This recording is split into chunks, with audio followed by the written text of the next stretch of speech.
If you're only going to understand one thing about the modern internet and how it interacts with politics, especially, but also its social role, I think understanding a little bit about how modern cryptography works is that one key element.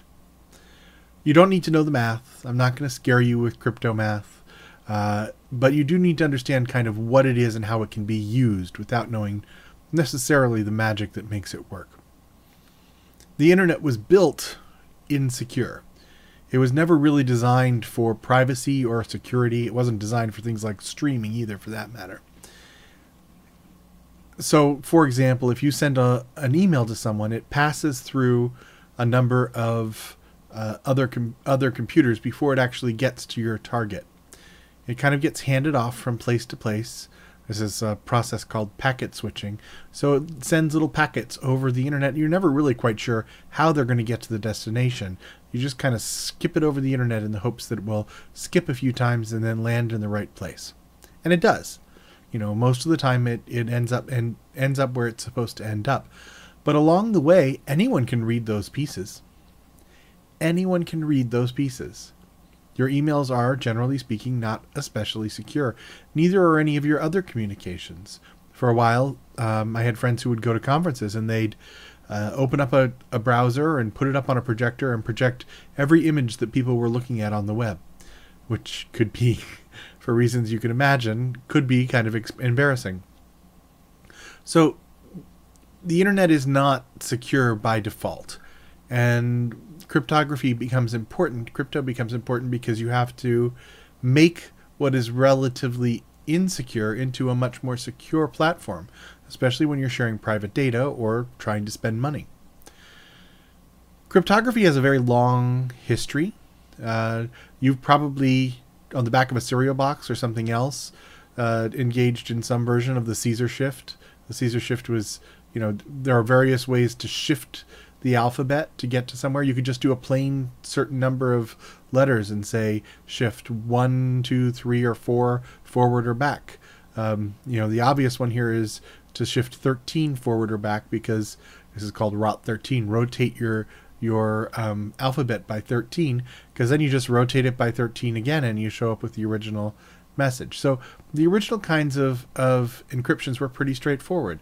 You could use a very short phrase as a key that was then repeated, and you could use that to shift the alphabet up or down. You could, in an even simpler system, rearrange the direction in which you were reading something. So wrap it around a stick, for example, or read it in a different direction through a matrix. All of these worked. I mean, I think there was even a simpler system, which is, the ride of Paul Revere, the one if by land, two if by sea. You could have signals that meant something predetermined. In fact, this is used not just by Paul Revere. This was used going back through to the Greeks, where they would have a set of different kinds of messages and then light fires and open up a tap on a cauldron. And then when the fire was extinguished, you'd turn off the tap and you'd see how much water had leaked out. And that was going to be your message on the other side.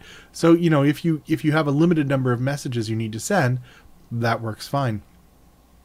Sometimes you also did it in plain sight. For example, you might, if you could wait for it, you could write a message or tattoo a message on someone's scalp and then let the hair grow in, and it was kind of covered. So there were possibilities of hiding messages in various ways. In more modern cases, you could do little pinpricks on your letter from prison or in a book that would kind of highlight particular letters in another piece of text. This has had a modern update in something called steganography, where messages are hidden in kind of the background noise of a photograph or of a movie. All of these were fairly straightforward. And over time, they developed into more complicated versions.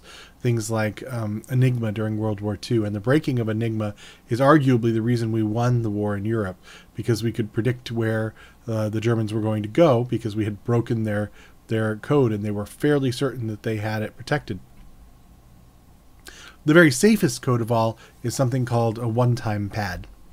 This is if you've seen any kind of submarine movies and you get the launch there's a signal to launch, you'll see they break open an envelope and they check for a code, or they use a one-time pad, which is a key that is as long as a password, basically, that is as long as the message itself. So if you have a whole book full of a key, you can then compare your message to that book, and it's fairly perfect because it's very difficult for someone in between to analyze that cryptographic text and figure out what you're saying, because there's going to be no regularities at all, because it is entirely determined by this one-time pad, this one-time set of giant set of keys that the two people share. All of these are symmetric systems. That is, you can use the same code to encode it as you use to decode it. And all of them require the use of a shared key or a private key. The problem with that is, what if I suddenly have decided that I need to send a message to my brother in Spain, and we don't have a shared key? Now, I could call him up and say, here's the password you need to use to decrypt the email I'm about to send you. And that might work under certain circumstances, but if anyone's listening to the phone call, then that makes it pretty much null, right? So this is the key problem for most cryptography up through the 20th century, was that because the key had to be shared, you had to actually meet the person in person before you could or send them through some other means the shared key. And if that key had been copied anywhere along the way, then your cryptographic system was completely compromised. During the 20th century, we ended up with something called public key encryption.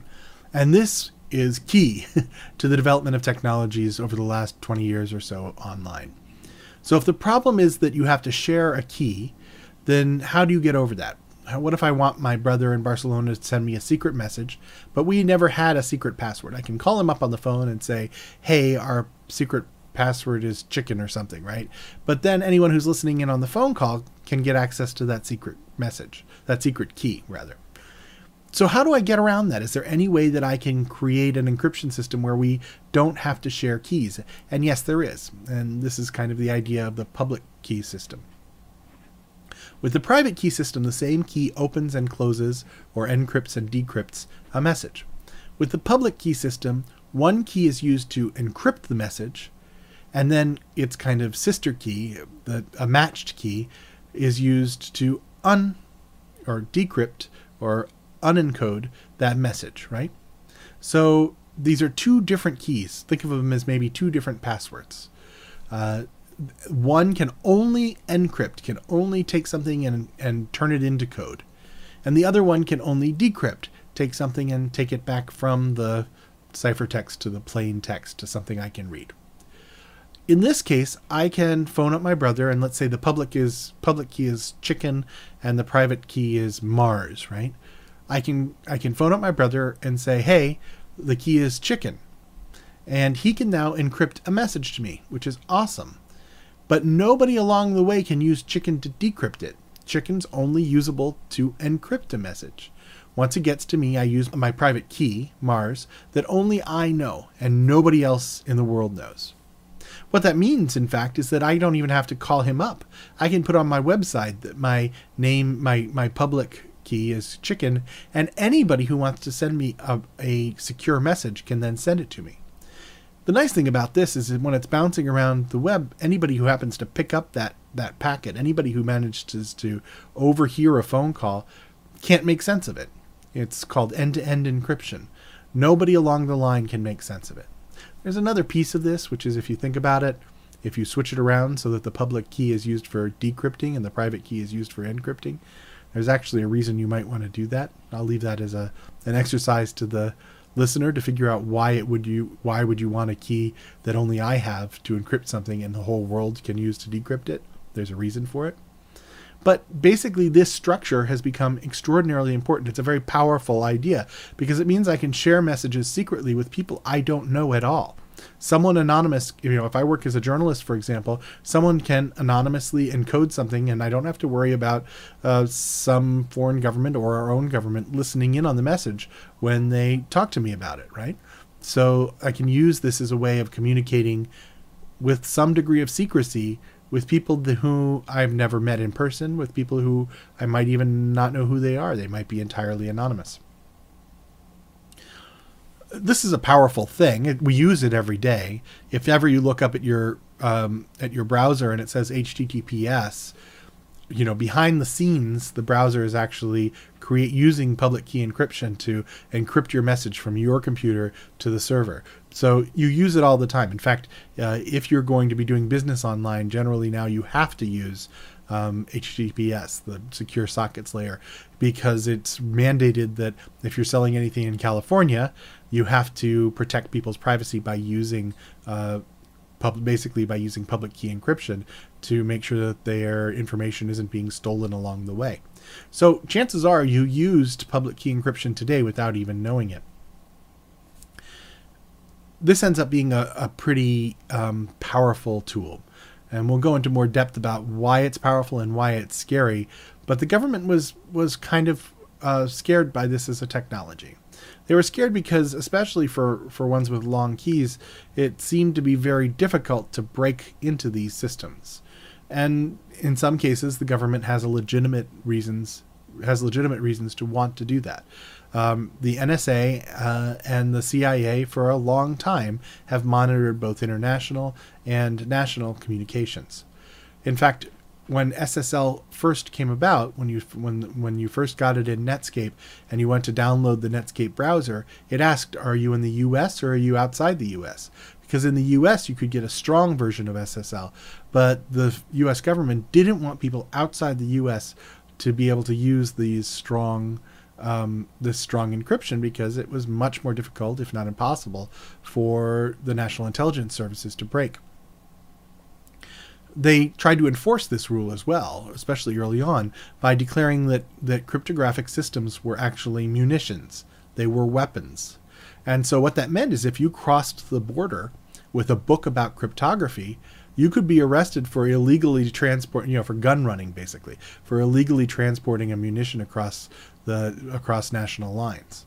They were very serious about going after cryptographers, mathematicians, people trying to go to conferences and give papers outside the US. They were worried that people would understand how cryptographic systems work, and if the whole world was using strong encryption, the US would be in bad shape. In fact, during the 1990s, from about 1993 when it was introduced, was something called the Clipper chip. This idea that all your devices, your phone, your television, anything that was going to be encrypting anything would use this little chip called the Clipper chip. And the Clipper chip used something called key escrow. What it said is that the government would have a back door. Anytime they needed to get access to the phone, they could, because they wanted to mandate this, make it legally required that if you were using encryption, you had to provide a key to the government in case they ever needed it, in case they ever needed to go, get a back door into your phone.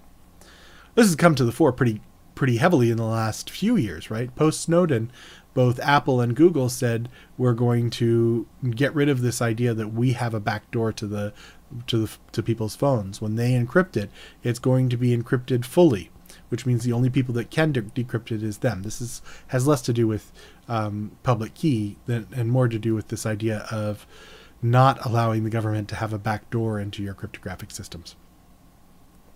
I think the government has backed off this view a little bit, and the change is this, that they've realized that if a foreign government's going to attack the US, it's likely that they will include a cyber attack in that. And if people are using strong encryption throughout the internet, it makes us much more resilient. It makes us much harder to attack. Sure, it makes it harder for the NSA to spy on us, but it also makes it very difficult for the groups who have are heavy into cyber warfare, and these would be mostly the Chinese and the Russians, that they have more difficulty in getting access to our systems because they've been locked down. It also means that thieves, it's a simple matter of kind of security, that within the United States itself, it's less likely that people will be able to steal either money, because there are transactions online, or information. So there has been a slow change away from this idea that, oh no, we need to control encryption because it'll limit the power of the government, to, oh, we might want to get people to be using secure computing, and that includes encrypting the stuff that they have. So, as we think about encryption, I think those are the pieces that are most important. I think understanding that how public key encryption works and why it's such a powerful tool is a big piece of this. It turns out the same technologies that allow you to do public key encryption can fit into a lot of interesting processes. And right now there's a lot of talk around blockchain more broadly, around cryptocurrencies more specifically, and all of these are kind of built up around the idea of public key cryptography. During the 1990s, especially during this period in which the Clipper chip arose, a lot of people referred to themselves as cypherpunks. A lot of the cyber libertarians thought that the way that we get some distance from the government is by kind of embracing cipher systems, embracing encryption, and that will give us the space we need in order to kind of minimize the impact of the government. That idea kind of fell into the background for a while, but we've seen a resurgence in that over the last few years, and so it'll be interesting to see whether that continues.